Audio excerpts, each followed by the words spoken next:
Hello, আমি বিনি। আগের দিন কাজ করতে করতে হঠাৎ এই কেকটির অর্ডার এসেছিল। সেই কেকটি আজ সম্পূর্ণ করছি, পুরোপুরি আপনাদের সাথে অবশ্যই শেয়ার করছি। আর তার মাঝে আবার চলে এসেছি রান্না করতে। আর জানেন, আমার মনে হয়েছে 1-2 দিন আপনার হাতে রান্না খাওয়ার পর কেউ যদি আবার দ্বিতীয় দিন আপনাকে রান্নার পারমিশন দেয়, তাহলে হয়তো ভাবতে পারেন আপনার রান্না খাওয়ার যোগ্য। এটা কিন্তু পুরোপুরি আমার পক্ষ থেকেই বললাম। মানে আগের 2 দিন তো আমি রান্না করেছিলাম, তারপরে দেখলাম মা আবার পারমিশন দিল রান্নার দায়িত্বে। আজ যেহেতু বৃহস্পতিবার, তাই কিন্তু নিরামিষ পনির রান্না করে নিয়েছি।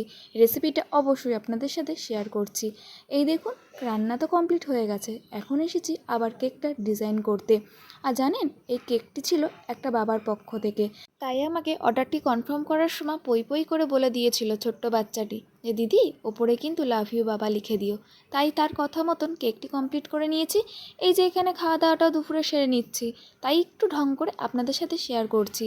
সব কিছু কমপ্লিট, এখন ভেবেছিলাম এই জামাটা প্যাকিং করব, কিন্তু ওই যে নিচে যে কড়ি লাগাতে হবে সেটার কথা একদমই প্রায় ভুলতে বসেছিলাম। তাই তো বিকালবেলা চলে এসেছি এর মধ্যে কড়িগুলো অ্যাটাচ করতে।